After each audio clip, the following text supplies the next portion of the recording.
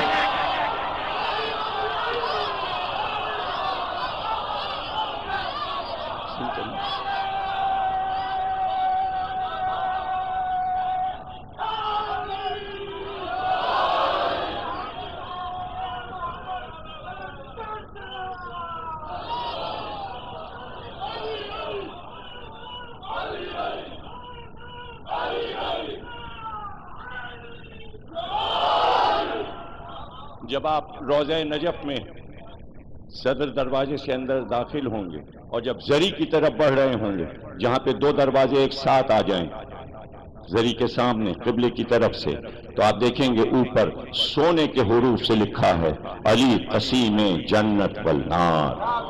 علی جنت اور جہنم تقسیم کریں گے. کہ تقسیم میں کروں گا تو میں اپنے باپ کو جنت میں لے کے جاؤں گا. علی نے ایک دعوت فکر دی ہے قیامت تک کے لیے کہ میں تو مالک جنت ہوں، میں تو اپنے باپ کو بچا لوں گا، تم لوگ اپنے اباؤں کا کیا.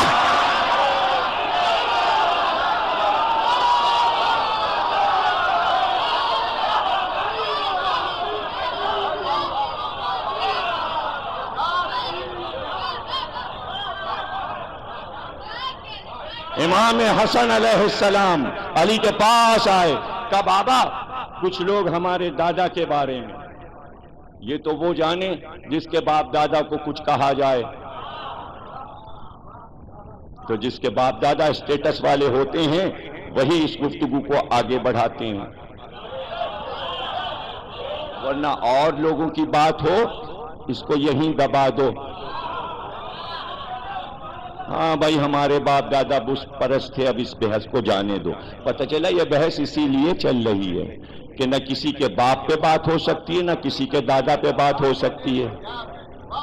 اور علی کہہ رہے ہیں، علی نے فخر کے ساتھ خطبے میں کہا میرے باپ ابو طالب، نبی کے باپ عبداللہ، ان کے باپ عبد المطلب، ان کے باپ ہاشم، ان کے باپ عبد مناف، ان کے باپ قصی، ان کے باپ کلاب، ان کے باپ لوئی، ان کے باپ غالب، ان کے باپ حمیشہ، ان کے باپ علیشہ، ان کے باپ کنانا، ان کے باپ نظر، ان کے باپ عدنان. کسی نے بت پرستی نہیں.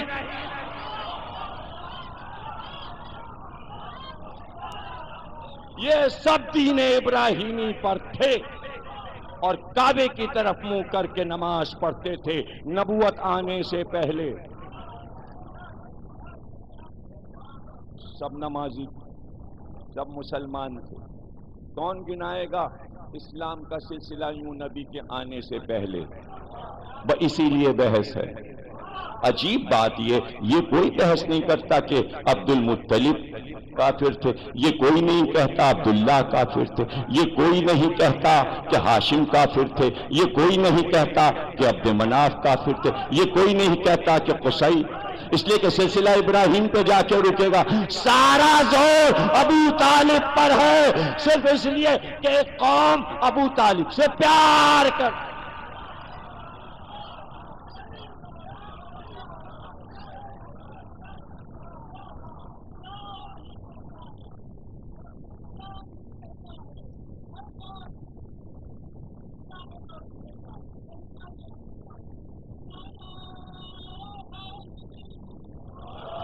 کہ بیٹا جاؤ، اگر کسی نے کچھ کہا ہے مجمع میں جا کے اعلان کر دو، اپنے دادا کے بارے میں سب کو بتا دو.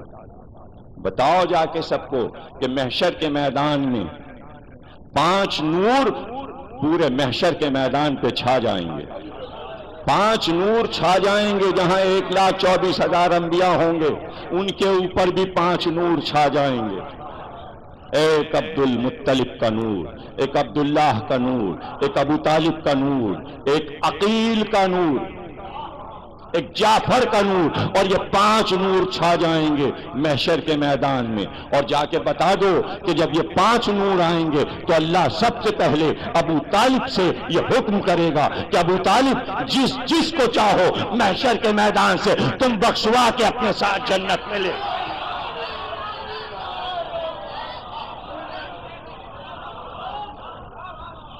کیا حرج ہے کہ اگر ہم ابو طالب کی مدح کر کے جب محشر میں ابو طالب کی نظر پڑے تو ابو طالب کی نظروں میں ہم بھی آ جائیں.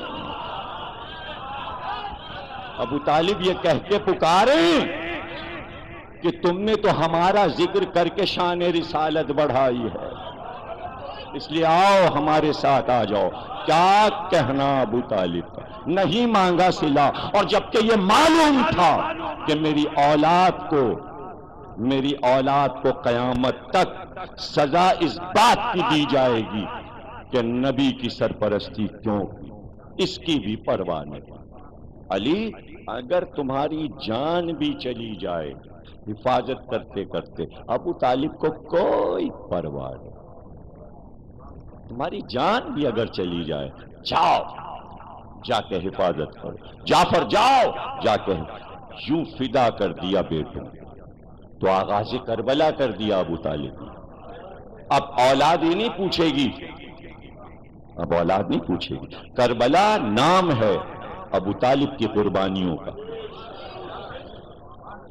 دیکھیے سب آئے ہیں، ہر قبیلے کے 2 لوگ آئے، لیکن خاندان کے لوگ جو گئے وہ سب طالبی تھے. پھر سے گنوا دوں، عبد المطلب کے 12 بیٹے ہیں، سب سے بڑے حارث ہیں. سب کی اولادیں ہیں نا، 12 نسلیں ہوئی نا. 12 نسلوں میں سے صرف 2 بیٹوں کی اولاد کربلا آئی، بس 10 کی نہیں آئی، 2 کی آئی. ایک عبداللہ اور ایک ابو طالب. عبداللہ کے بیٹے محمد، محمد کی بیٹی فاطمہ، فاطمہ کے بیٹے حسین. ابو طالب کے بیٹے علی، علی کے بیٹے حسین. تو 2 ہی بھائیوں کی نسل تو ہوئی. یعنی حسین جو ہیں وہ عبداللہ کی نسل سے بھی ہیں اور ابو طالب کی نسل سے بھی ہیں. اب میں گنوائے دیتا ہوں کہ خاندان میں کون کون آیا. ابو طالب کے 4 بیٹے، طالب، عقیل، جعفر، علی. طالب کا حال پڑھوں گا کسی دن. عقیل کے 12 بیٹے، سب کے سب کربلا میں ہو گئے نا. طالبی یہ سب ابو طالب کے پروتے ہو گئے.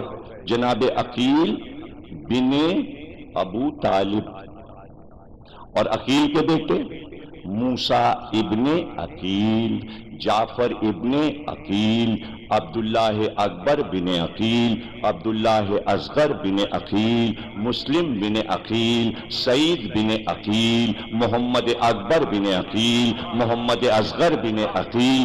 12 بیٹے کربلا میں عقیل کے آ گئے. مسلم کوفے میں شہید ہو گئے جو پہلے شہید ہیں. 11 بیٹے یہاں گئے. 11 بیٹوں کے بیٹے،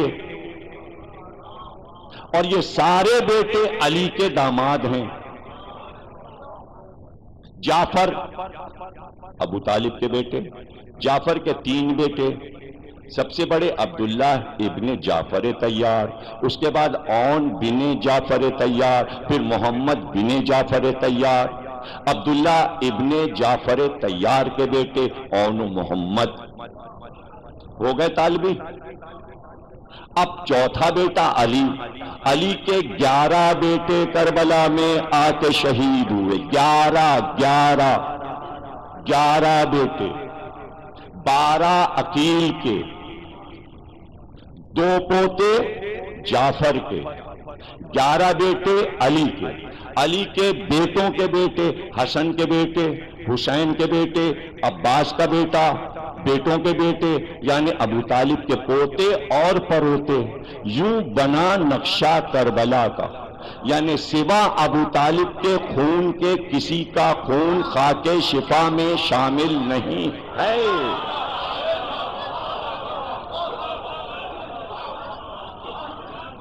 یہ ہے کربلا. اور سمیٹوں اس کو تو یوں کہوں کہ اسلام کی عمر کے 3 ادوار ہیں. سمیٹ رہا ہوں اسلام کو، مختصر اگر اسلام کا تعارف ہو تو یوں ہوگا، 3 دور ہیں اسلام کے، 3 دور۔ پہلا دور ہے اسلام بنانا ہے، پہلا دور اسلام بنانا ہے۔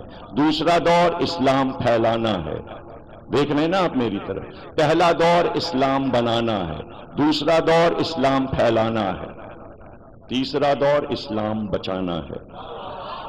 کل 3 دور ہیں، پہلا دور مختصر، دوسرا دور مختصر، تیسرا دور قیامت تک۔ اسلام کو تو قیامت تک، ان الدین عند اللہ الاسلام، ہم نے پسند کر لیا قیامت تک کے لیے اس دین کو، تو حفاظت کا دور جو ہے اسے قیامت تک جانا ہے۔ یہ دور ہے بڑا، جو کام یہاں پر ہوگا وہ بڑا کام ہوگا، جس کے سپرد ہوگا وہ بھی بڑا ہوگا۔ پہلا دور اسلام بنانا ہے، یہ تینوں کام محمد کو کرنے ہیں، نبی کو کرنے ہیں۔ اسلام بنانا ہے، اسلام پھیلانا ہے، اسلام بچانا ہے۔ اب جو کام بھی ہوگا وہ نبی کا کام ہوگا۔ جب اسلام بن رہا تھا تو ابو طالب نے بنایا، پہلا دور ختم ہوا۔ جب اسلام پھیل رہا تھا علی نے پھیلایا۔ جب اسلام بچانے کی بات آئی حسین نے بچایا۔ ہے کوئی حصے دار؟ دادا بیٹا پوتا، دادا بیٹا پوتا، بنایا دادا نے، پھیلایا بیٹے نے، بچایا پوتے نے، ہے کوئی نام اور اس کے علاوہ؟ بتائیں نا، ہے سمبل تو یہی ہے۔ کوئی ہے حصے دار؟ پھیلانے میں کوئی حصے دار ہے؟ بنانے میں کوئی حصے دار ہے؟ بچانے میں کوئی حصے دار ہے؟ کوئی بھی نہیں۔ اب جو بھی کام ہوگا جب بنے گا، اور جو حصے دار، سارا حصہ ابو طالب کا، پھیلانے میں حصے دار سارا حصہ علی کا، بچانے میں جو حصے دار سارا حصہ حسین کا، سارے کربلا والے حصہ حسین کا۔ اب جو حسین سے وابستہ ہو جائے وہ بچانے والوں میں، جو علی سے وابستہ ہو جائے وہ پھیلانے والوں میں، جو ابو طالب سے وابستہ ہو جائے وہ بنانے والوں میں۔ ارے کتنا آسان نسخہ بتا دیا میں، دعوت فکر ہے ابو طالب۔ اور کیا اچھا ہے کہ تینوں سے وابستہ ہو جائیں، کیا اچھا۔ ہم بچائیں گے، نانا پھر ہم بچائیں گے تو قیامت تک کے لیے بچائیں گے، پھر اسلام کسی سے بھیک نہیں مانگے گا۔ سر بھی کٹ جائے جب بھی ہم ہی بچائیں گے، سر کٹا کے بچائیں گے۔ جسم رہے گا کربلا میں، سر رہے گا سفر میں۔ ادھر جسم بچائے، ادھر سر بچائے۔ 245 معجزات ہیں سر حسین کے کٹنے کے بعد۔ اگر صرف پڑھنا شروع کروں تو اشرا پورا ہو جائے۔ صرف اگر 245 معجزات پڑھ دوں جو سر حسین سے رونما ہوئے، سر جسم سے جدا ہوا، معجزات شروع ہو گئے۔ نیزے پہ چڑھا، آنکھیں کھلی تھیں، کوفے میں بہن کا سر کھلا دیکھا، آنکھیں بند کر لی، معجزہ شروع ہو گیا۔ آج اسی پہ تقریر ختم کر رہا ہوں، صرف سر حسین پڑھوں گا بس۔ میرے یہ بھائی بابر روز فرمائش کریں زینب کا سفر پڑھ دیجئے، منزلیں پڑھ دیجئے۔ بیٹا ہمت نہیں پڑ رہی، تمہاری فرمائش اپنی جگہ، میں ایک ایک منزل پڑھوں گا۔ کربلا سے کوفے، کوفے سے قادسیہ، موصل، قنسرین اور حلب ہوتے ہوئے جو سواری زینب کی پہنچی ہے، ہر منزل بتاؤں گا، لیکن ہمت نہیں پڑتی کہ کس منزل پہ کیا ہوا۔ اگر ہمت پڑی، آج بھی جو کچھ پڑھ رہا ہوں یہ بھی ہمت کی بات ہے، ورنہ اندر سے دل جو ہے وہ کانپنے لگتا ہے کہ ادائیگی کیسے ہوگی۔ حسین کے سر کا سفر شروع ہوا، کوفے میں ہماری آئی، بھائی نے آنکھیں بند کر لی، نیزے پہ ساتھ ساتھ، بہن ہماری پہ، بھائی کی سواری نیزے کی نوک پر۔ میں بہت مختصر پڑھوں گا، ظاہر ہے 245 تو نہیں پڑھ سکتا نا، جتنے بھی میں پیش کر سکا، بس ایک سفر ہے سر حسین کا، اور وہ دیکھتے جائیے، کبھی نیزہ چلتا ہے اور کبھی رکتا ہے،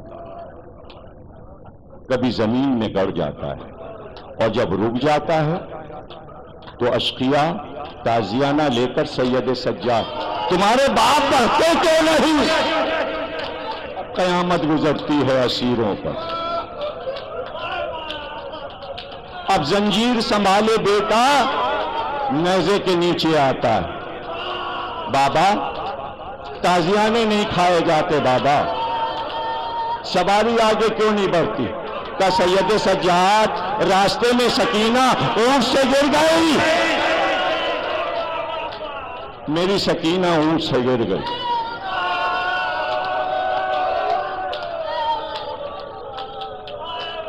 بابا آگے بڑھیے، سکینہ کو ہم لے آئے، بیٹی کو ہم لے آئے، سر آگے بڑھ گیا، بازاروں سے نکل رہا، سورہ کہف کی تلاوت کر رہا ہے،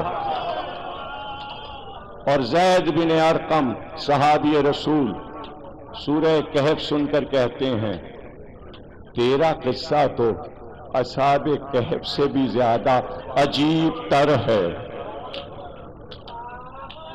اصحاب کہف سے بھی عجیب تر ہے، ہم سن رہے ہیں، حسین تم تلاوت کر رہے ہو،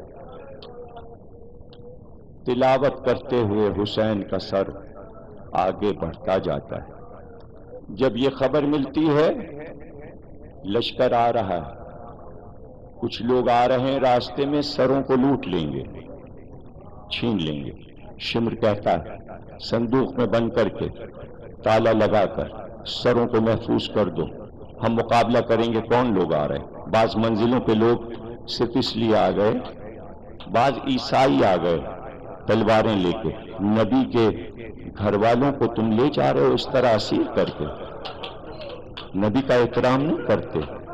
یہ پرچہ میرے پاس آ گیا کل کی اس بات پر کہ قرآن میں یہ آیت ہے کہ نصارہ اور یہودی تمہارے دوست نہیں ہو سکتے، لیکن میرے بھائی آج جا کے آپ سورہ یاسین پڑھیے گا غور سے ترجمے کے ساتھ، اس میں یہ بھی ہے کہ یہ نصارہ یہ عیسائی آتے ہیں اور قرآن کی آیات سن کر روتے روتے سجدے میں گر جاتے، جہاں عیسائیوں کی مذمت ہے وہاں تعریف بھی ہے قرآن میں، غور سے قرآن کو پڑھیے، اور یاد رکھیے ہر قوم میں اچھے بھی ہوتے ہیں اور برے بھی ہوتے ہیں، جس قوم میں برے ہوتے ہیں بروں کی قرآن مذمت کرتا ہے، اور جہاں اچھے ہوتے ہیں وہ کہیں کے بھی ہوں ان کی تعریف کرتا ہے۔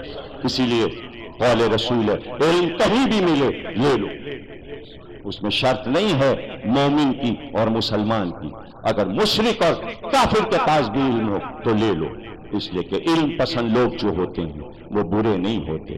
اسی لیے نبی کا یہ قول ہے کہ ہم حکومت کو باقی رہنے دیتے ہیں، مشرک اور کافر کی حکومت کو باقی رہنے دیتے ہیں، لیکن ظالم کی حکومت چاہے مسلمان ہی کیوں نہ ہو ختم کر دیتے ہیں۔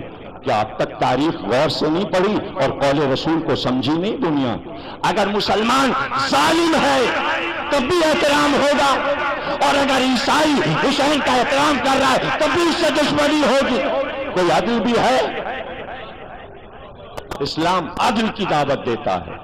اگر ایک نصرانی سر حسین کو اٹھا کے سینے سے لگا لے تو وہ دشمن نہیں ہے، وہ دوست ہے، اور ایک مسلمان اگر زینب کی چادر چھین لے تو وہ دوست نہیں ہے۔ جہالت کی باتیں مت کرو، جہالت کی باتیں نہیں کرنی چاہیے۔ کیا عیسائی ابو طالب کو کافر کہہ رہا ہے؟ یہودی ابو طالب کو کافر کہہ رہے ہیں؟ مسلمان ابو طالب کو کافر کہہ رہے ہیں؟ عدل عدل عدل کی نگاہ کرو، اور آیت سے آیت کو ٹکرایا نہ کرو، ایک دم آیت کو مثال میں نہ دے، پہلے پورے قرآن کا مطالعہ کرو، تفسیر کا مطالعہ کرو، اور ائمہ کے اقوال دیکھو، رسول کے اقوال دیکھو۔ اگر دشمنی ہوتی عیسائیوں سے تو مباہلے میں کبھی اس طرح نہ جانے دیتے، اس طرح نہ چلے جانے دیتے، ہٹ گئے سامنے سے، اس لیے کہ لعنت تھی۔ عیسائیوں نے لعنت نہیں لی، نہ جھوٹے بنے نہ لعنت لی، ہٹ گئے، سامنے سے ہٹ گئے، اور جب جانے لگے تو احترام کے ساتھ رسول سے رخصت ہوئے۔ اور جب رسول بیٹھے تھے اور سارے عیسائی راہب آئے ملنے کے لیے نبی سے، تو نواسہ حسین زانوں پہ تھا، اور راہب نے کہا ہم جاتے ہیں لیکن چاہتے ہیں آپ دعا کریں۔ سمجھ تو گیا کہ یہ دعا کریں تو آسمان زیر و زبر ہو جائے۔ معرفت تھی عیسائیوں کے پاس، وہ پنجتن کو پہچان گئے، تبھی تو کہا وہ چہرے دیکھ رہے ہیں، اگر یہ اشارہ کر دیں تو پہاڑ اپنی جگہ سے ہٹ جائیں۔ مسلمان تو معجزوں ہی کو نہیں مان رہا پنجتن کے، عیسائی معجزہ مان رہے تھے، وہ جانتے تھے یہ پہاڑ کو ہلا سکتے ہیں۔ اب سمجھے، یہ بزدلی ہے، یہ احمقانہ سوچ ہے۔ محبت کہیں سے بھی ملے اہل بیت کی، اس کو لے لو، محبت اہل بیتی پہ سب کچھ ہے۔ نپولین بوناپارٹ حملہ ہوتا ہے برطانیہ کا تو رات بھر جاگتا ہے، اور جاگ کے مرثیہ حسین کا لکھتا ہے۔ بات آ ہی گئی تو اب عرض کر دوں، ورنہ یہ بھی ایک موضوع اور اس پہ بھی اشرا پڑھ چکا ہوں۔ عالمی ادب میں اہل بیت کے مقام کے موضوع کے اشرا میرا ریکارڈ میں موجود ہے کہ عیسائی کی کتابوں میں کیا مدح ہے، کیا مدح کی گئی ہے اہل بیت کی۔ مسلمان اس طرح مدح کر سکتے ہیں؟ اور کی شروع تو ہو رہا ہے، ابھی عید میلاد النبی شروع ہوگا، دیکھیں گے کتنی اہل بیت کی مدح ہوتی ہے پی ٹی وی سے اور اخبارات میں، کتنی تعریف رسول کی اولاد کی جاتی ہے، سامنے بات آ جائے گی۔ اور نیپولین نے رات بھر حسین کا مرثیہ لکھا اور کہا حسین ابن علی آپ سے مدد طلب کرتا ہوں۔ فرینچ زبان میں مرثیہ موجود ہے۔ الیگزینڈر گنل مشہور شاعر ہے فرانس کا، اور فرینچ زبان میں 250 بند کا مرثیہ علی اصغر پہ لکھا۔ جنگ عظیم ہو رہی تھی، جنگ عظیم ہو رہی تھی، اور اس نے اپیل کی اقوام متحدہ سے، عورتیں بیوہ ہو رہی ہیں، بچے یتیم ہو رہے ہیں، اور اس نے کہا ہم نے یورپ کے چھوٹے بچوں کی ایک انجمن بنائی ہے، چھوٹے بچوں کی، اور وہ چھوٹے بچوں کی انجمن تم سے اپیل کرتی ہے جنگ بند کر دو، اور ان چھوٹے بچوں نے اپنا سردار چنا ہے علی اصغر کو۔ اور یہ مرثیہ میں نے لکھا ہے اقوام متحدہ کے لیے، معصوموں کا ستارہ اس کا ترجمہ ہے۔ الیگزینڈر گنل عیسائی ہے، علی اصغر پہ مرثیہ لکھتا ہے، 250 بند، جناب رباب کا حال لکھا، علی اصغر کا پورا واقعہ لکھا، بتایا کہ جب ماں چیخی تو 2 چیخیں اور فضا میں بلند ہوئیں، جب بچے کا لاشا ماں نے دیکھا، یہ الیگزینڈر گنل نے لکھا ہے، جب ماں کی چیخ بلند ہوئی تو 2 چیخیں اور بلند، ایک آسمان چیخا ایک زمین چیخی۔ اللہ اکبر،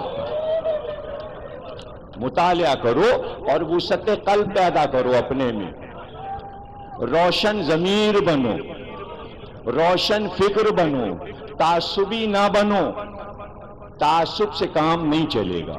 جس طرح نبی نے جس طرح علی نے حکومت ملی، اعلان کیا منشور میں، جہاں جہاں عیسائیوں کے چرچ نہ انہیں توڑا جائے گا نہ انہیں عبادت سے روکا جائے گا۔ تبھی تو علی کے خطبات میں آ کے عیسائی بیٹھ گئے۔ اسی تقریر میں عرض کروں گا کہ عیسائیوں نے کس طرح آ کے راہبوں نے علی گائے۔ کیوں نہیں مارتے تھے عیسائیوں کو؟ اس لیے قتل نہیں کرتے تھے، ایک دن یہی تو کلمہ پڑھ کے آئیں گے۔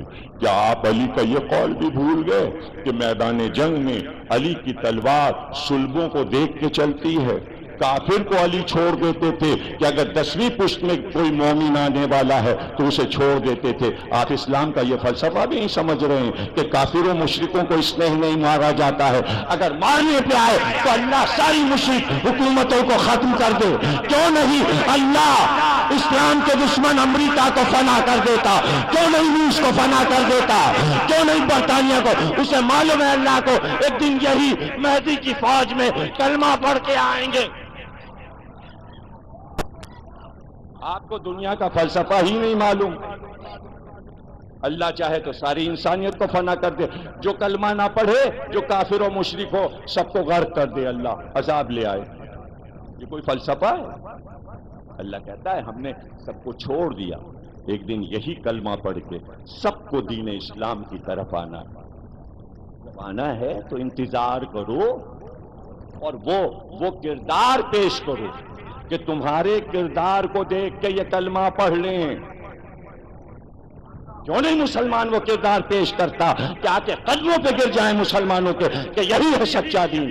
لیکن سچا دین دکھانے کے لیے ان ہستیوں کو دکھانا پڑے گا، کونوا مع صادقین، جو سچے تھے۔